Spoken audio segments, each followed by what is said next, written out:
pagi para umat sekalian. Mari kita memberi penghormatan kepada Tiratana dulu. Namo tassa bhagavato arahato sama sambuddhassa. Namo tassa bhagavato arahato sama sambuddhassa. Namo tassa bhagavato arahato sama sambuddhassa. Suki itu ya berbahasa. Semoga semuanya berbahagia. Saudara-saudara sekalian, pada waktu yang lalu saya telah menerangkan bahwa Sang Buddha atau para Buddha mengajarkan 3 hal.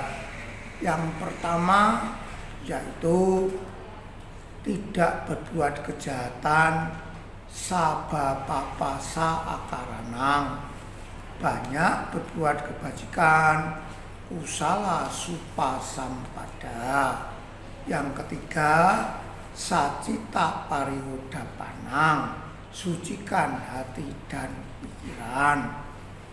3 ajaran ini adalah ajaran universal yang diajarkan oleh para Buddha. Ini sebetulnya adalah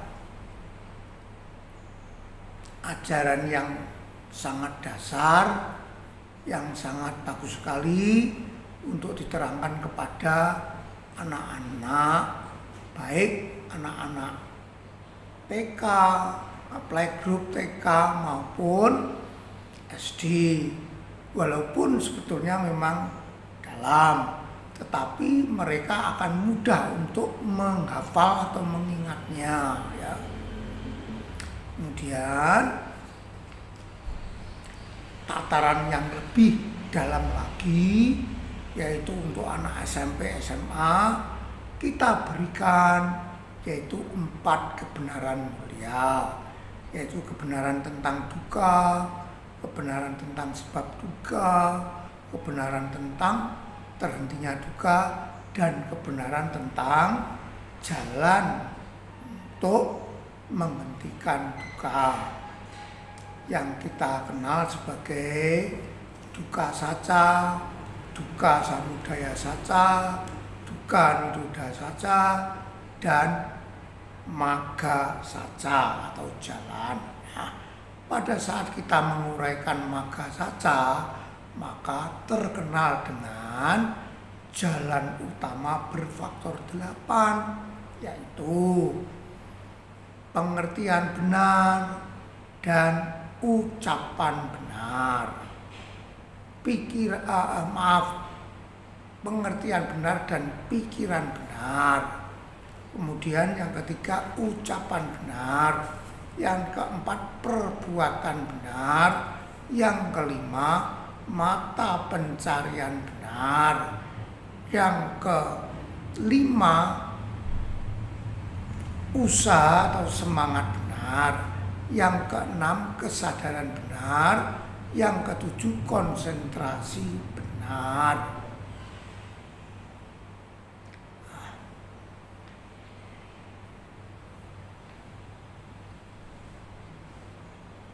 Yang kelima, usaha benar, kesadaran benar, dan juga konsentrasi benar. Jadi kok cuma 7 ya sebenarnya? Pengertian benar, pikiran benar, ucapan benar, perbuatan benar, mata pencarian benar yang 5, keenam semangat benar, yang ketujuh kesadaran benar, yang kedelapan konsentrasi benar. Saya hitung kurang 1 ya, yaitu tadi ternyata yang kelima tadi adalah mata pencarian atau ya penghidupan benar. Jadi 8 itu. Dari 8 itu disingkat menjadi sila, samadhi, dan panya. Oleh karena itu, hari ini saya akan menerangkan tentang sila, samadhi, dan panya untuk memperjelas, untuk memberi pengertian yang lebih daripada latihan dasar, yaitu banyak tidak berbuat jahat, banyak berbuat baik, sucikan hati dan pikiran. Banyak berbuat tidak berbuat kejahatan kan sudah saya terangkan, yaitu melaksanakan Pancasila. Kemudian banyak berbuat kebajikan, yaitu laksanakanlah Pancadhamma. Apa Pancadhamma itu? Pancadhamma sebetulnya adalah perbuatan baik dari kebalikan daripada Pancasila.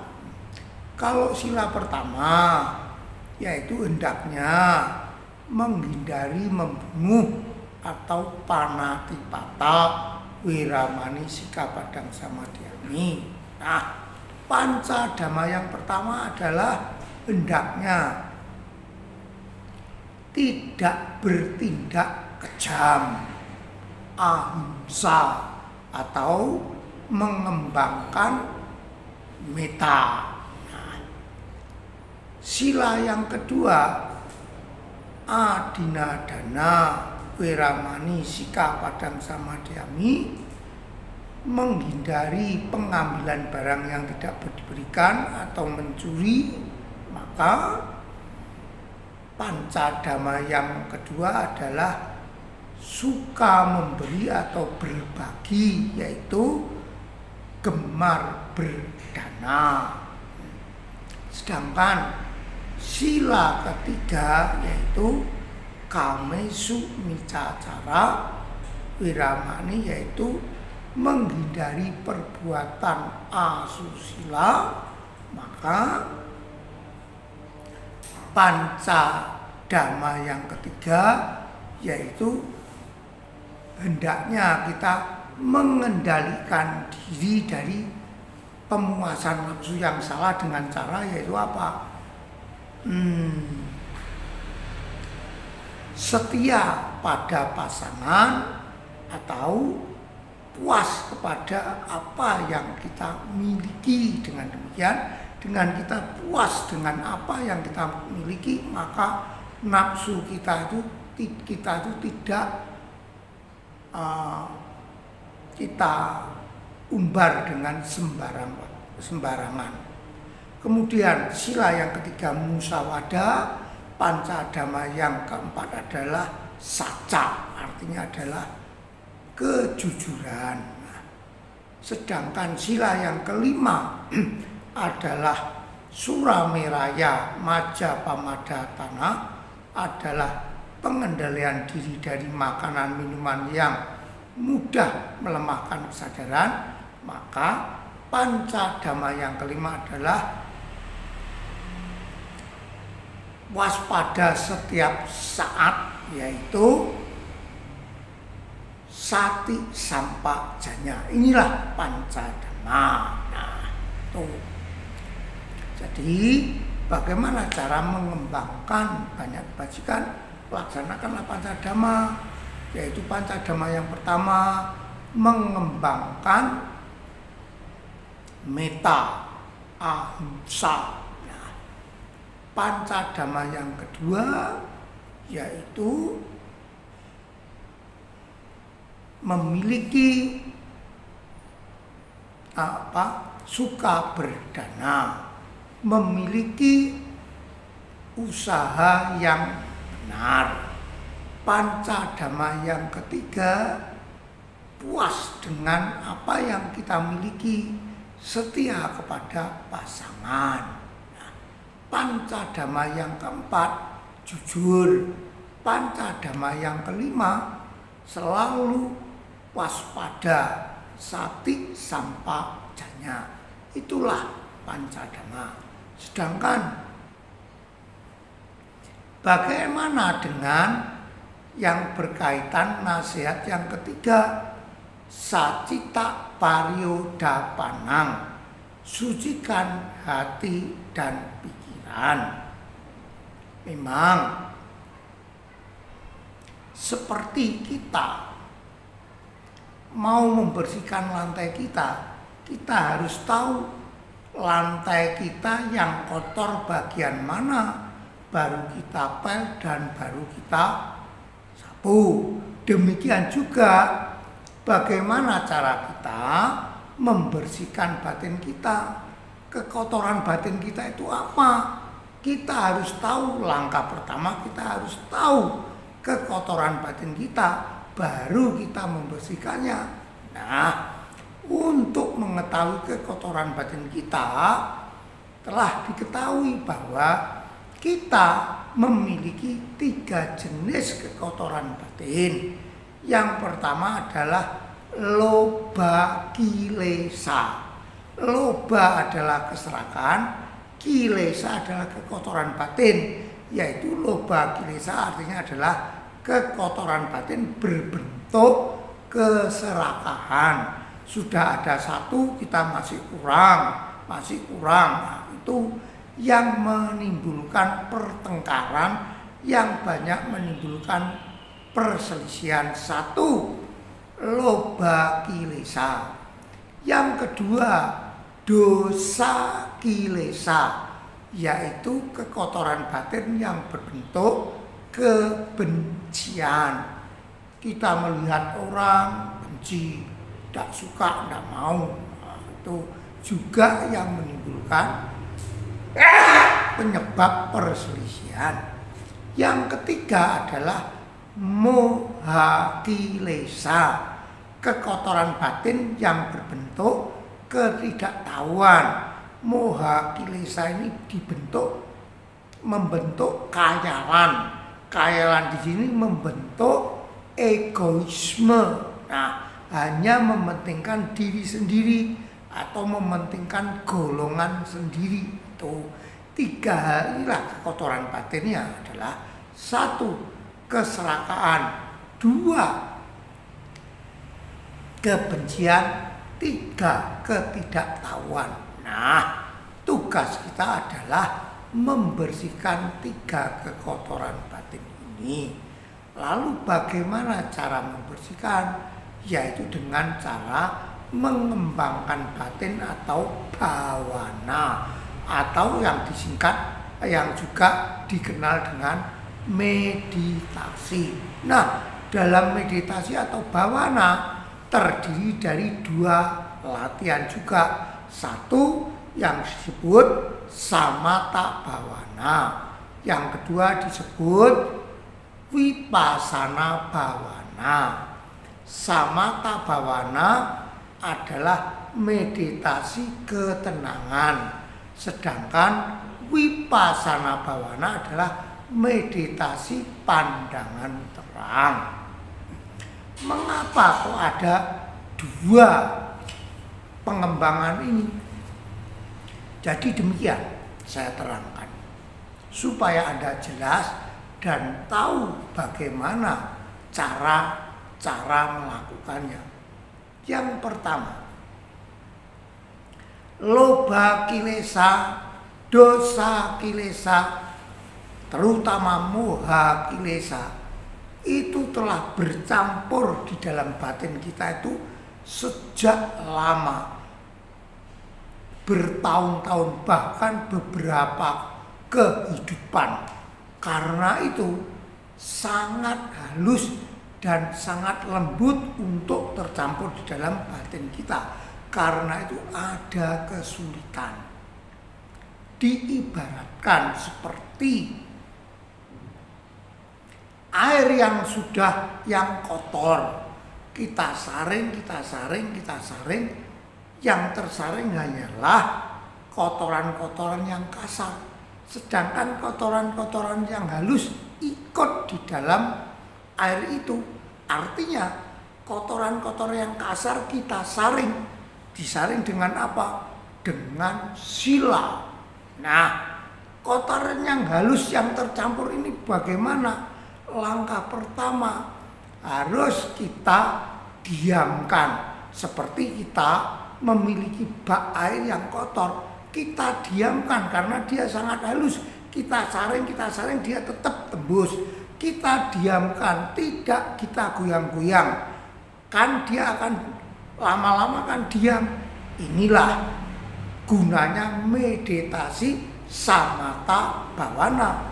Kita diamkan dengan meditasi samatha. Contohnya dengan menggunakan objek anapana, menggunakan objek metta bhavana, dan berbagai macam objek samatha yang gunanya langkah pertama untuk menenangkan gejolak batin atau pikiran. Dengan pikiran kita tenang, maka sedikit demi sedikit loba kilesa, dosa kilesa, moha kilesa yang sudah tercampur, yang lolos pada saat disaring dengan sila, itu sedikit demi sedikit mengendap.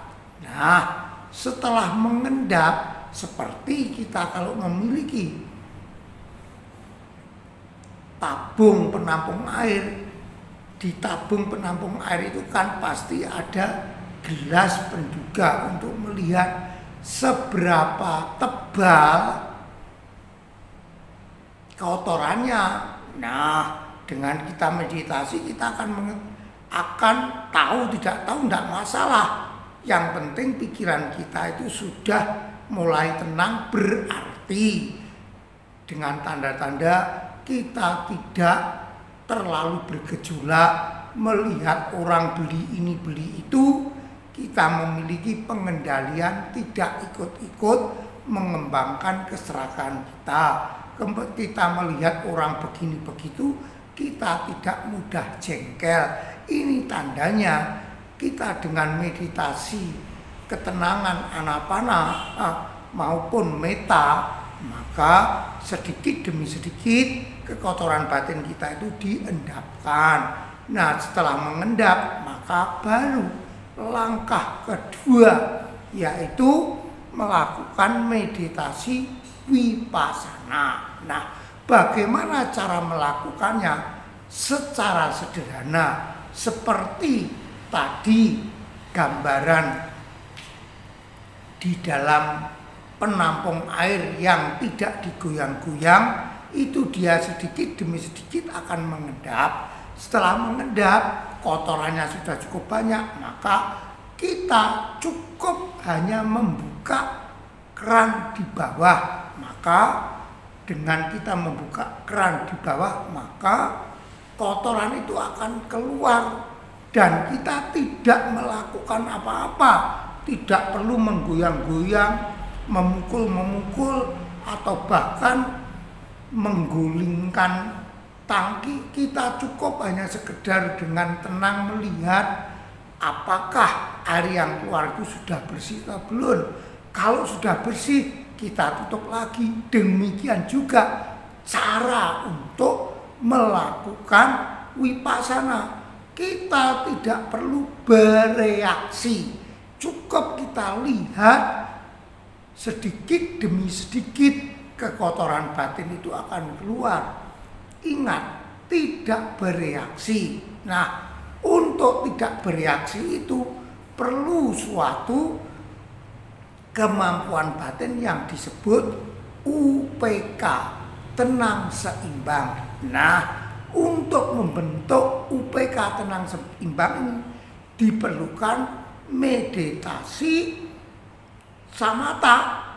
Dengan Anda melakukan meditasi samatha, misalkan dengan napas, maka akan memperoleh ketenangan. Upacara samadhi, jana 1, jana 2, jana 3, jana 4. Semakin tinggi ketenangannya, UPK semakin terbentuk, semakin kuat. Saat UPK semakin kuat, inilah nantinya Anda akan memperoleh kekuatan tenang seimbang yang tidak bereaksi saat Anda membuka keran untuk mengalirkan kekotoran batin. Karena itu mengapa diperlukan samatha bhavana, kemudian dilanjutkan Vipassana Bhavana.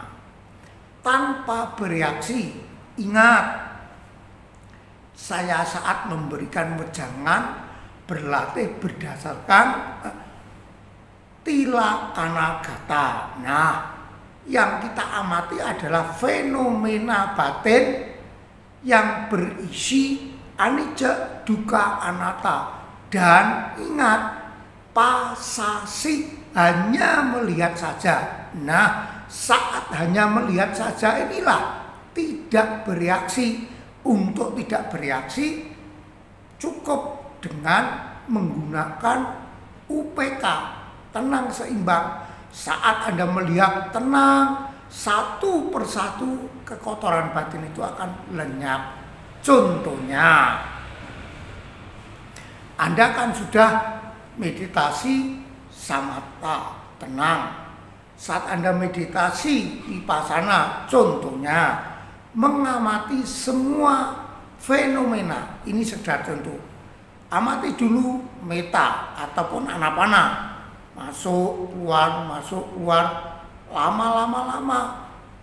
1/4 jam, setengah jam, 3/4 jam, 1 jam, 1,5 jam, mulai muncul gejala. Contohnya, perasaan sakit di kaki, di punggung mulai terasa. Nah, saat perasaan sakit itu muncul, pasti Anda tidak kuat.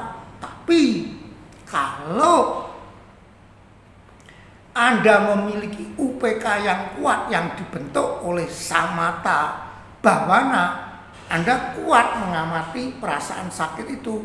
Amati saja, nanti kan dengan kekuatan UPK ini sedikit demi sedikit perasaan sakit itu juga akan menghilang.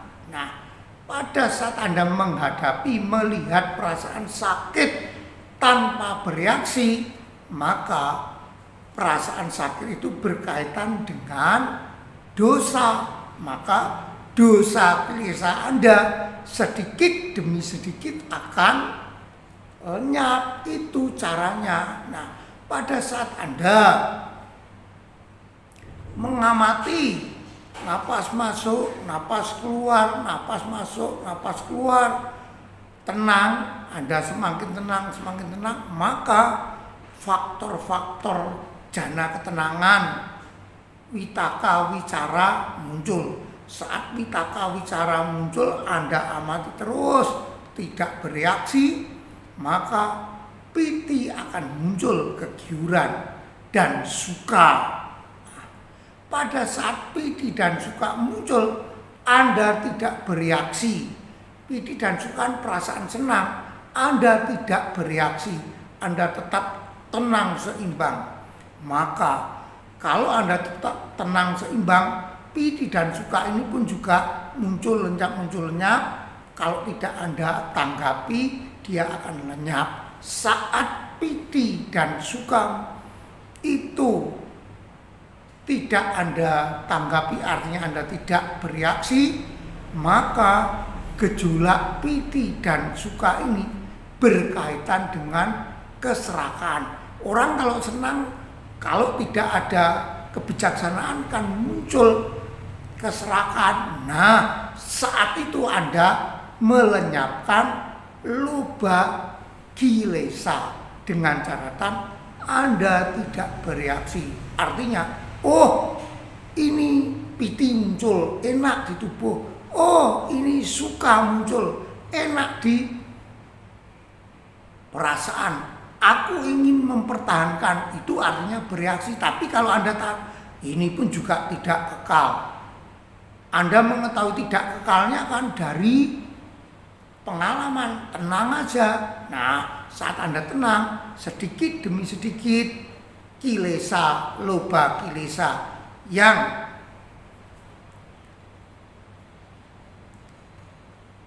diwujudkan oleh piti dan suka itu pun juga akan lenyap. Demikian juga saat Anda meditasi terus, baik dengan anapana maupun meta, kemudian saat itu tidak mengalami apa-apa. Karena Anda kan sudah meditasi lama kan itu lewat nanti fenomena pertama, fenomena perasaan sakit lewat. Fenomena perasaan menyenangkan sudah mulai lewat. Tinggal fenomena yang disebut adukkha sukha, yang disebut netral. Nah, saat itu kalau Anda juga tenang, seimbang, memiliki pengertian yang tentu berdasarkan pengalaman kan. Oh, ini adalah adukkha sukha. Diam saja. Nah, adukkha sukha, perasaan netral ini berkaitan dengan moha atau ketidaktahuan. Karena perasaan netral itu adalah menjebak. Ini adalah biasa-biasa. Nah, kalau Anda sadar itu, maka sedikit demi sedikit moha akan dapat dikikis. Nah, kalau ini hanya sekedar contoh. Jadi, pada saat Anda melakukan meditasi, terbaik itu samatha maupun vipassana, terutama vipassana. Kalau Anda berkaitan dengan wedana nupassana, 3 bentuk perasaan ini janganlah dilewatkan. Perasaan tidak menyenangkan, perasaan menyenangkan, dan perasaan netral. Dengan demikian, Anda kalau tetap tenang seimbang, maka sedikit demi sedikit kekotoran batin itu pun juga akan lenyap. Dan kalau Anda terus berulang-ulang berlatih, nanti kan timbul nasihat di dalam Tilakanagata yang ketiga. Nibindanti aduke, jenuh terhadap duka. Duka di sini adalah pancakanda. Pancakanda yang berkaitan dengan perasaan yang saat itu timbul. Inilah cara praktek tidak bereaksi. Saat kita membuka keran kita, hanya kita lihat sedikit demi sedikit kekotoran batin itu telah lenyap. Tapi kalau Anda bereaksi, memikirkan kok begini begitu, maka justru itu akan menambah kekotoran batin Anda. Itulah caranya, Anda harus tahu. Jadi itulah. Jadi saya ulangi lagi. Sila adalah tahapan pertama untuk menyaring kekotoran batin yang kasar. Dengan Anda melaksanakan sila, maka Anda mengendalikan diri Anda dari membunuh, mencuri, berzina, kemudian berbohong. Jadi itu adalah kekotoran-kekotoran yang kasar disaring dengan sila. Akibatnya apa? Kalau sila Anda kuat, artinya saringan Anda rapat, sehingga kekotoran-kekotoran batin itu tidak masuk. Hasilnya, manfaatnya, Anda adalah tidak akan terlahir di alam sengsara. Itu adalah manfaat sila, menahan, menyaring kekotoran yang kasar, membuat seseorang tidak memiliki tindakan yang kasar. Akibatnya dia tidak akan terlahir di alam-alam bawah. Kalau Pancasila Anda bagus, ditambah Anda memahami 4 kebenaran mulia, Anda sebagai Sotapati, maka 4 alam itu tertutup bagi Anda. Ingat, Anda memahami 4 kebenaran mulia dan memiliki sila yang murni, maka Anda tidak akan terlahir di alam-alam yang rendah. Kemudian kekotoran batin yang menengah, nah ini dibersihkan atau diendapkan oleh meditasi samatha, meditasi ketenangan. Karena orang-orang yang suka meditasi, maka paling tidak panca niwarana itu akan ditekan. Ya sebetulnya juga sedikit demi sedikit dikikis, tetapi yang lebih banyak ditekan. Artinya satu, kama canda, keinginan nafsu-nafsu kasar itu ditekan. Biya pada, kebencian-kebencian ditekan. Tinamida, kemalasan ditekan. Udaca, kukuca, keresahan, ketakutan ditekan. Kemudian wicikica, keraguan-raguan, ragu-ragu terhadap Buddha, Dhamma dan Sangha ditekan. Nah, jadi kekotoran yang menengah itu ditekan oleh samatha. Kemudian kekotoran yang halus, akar dari kekotoran, loba, dosa, moha dicabut oleh wipasana. Karena itu tidak berbuat kejahatan itu melaksanakan sila, banyak berbuat kebajikan selain mengembangkan panca dhamma juga meditasi samatha karena adalah mengendapkan kotoran-kotoran batin. Nah, kemudian sucikan hati dan pikiran melakukan meditasi wipasana,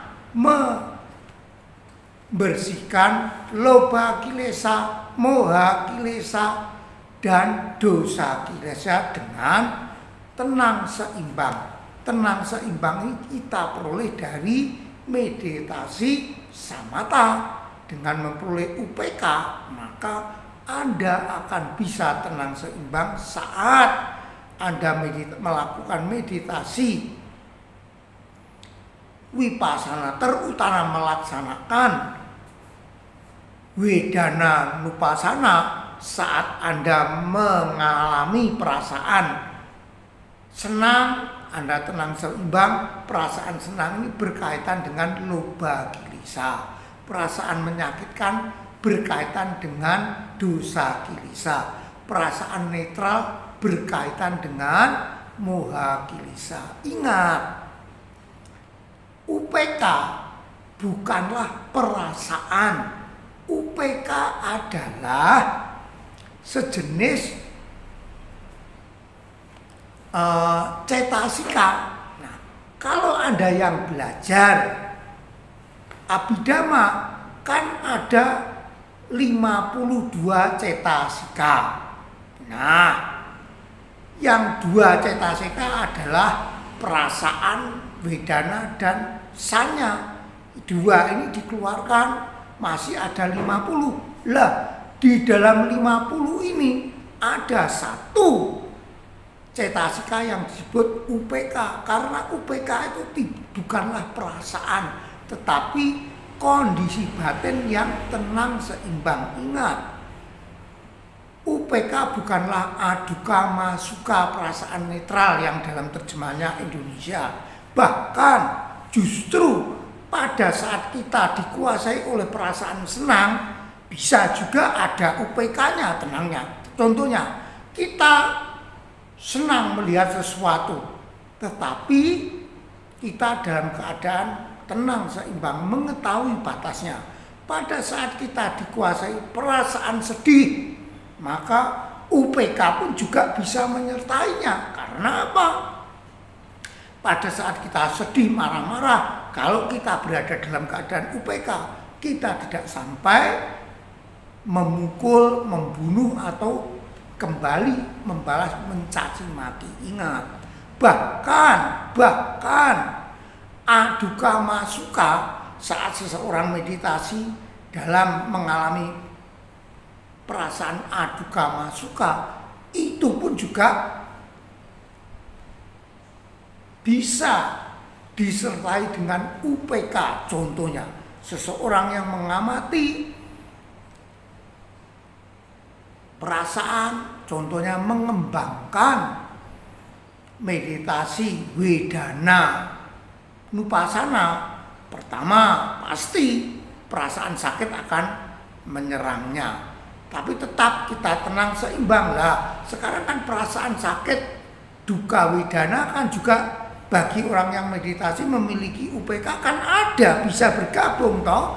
Dengan adanya UPK dia bisa mengamati perasaan sakit naik turun, akhirnya lama-lama lenyap.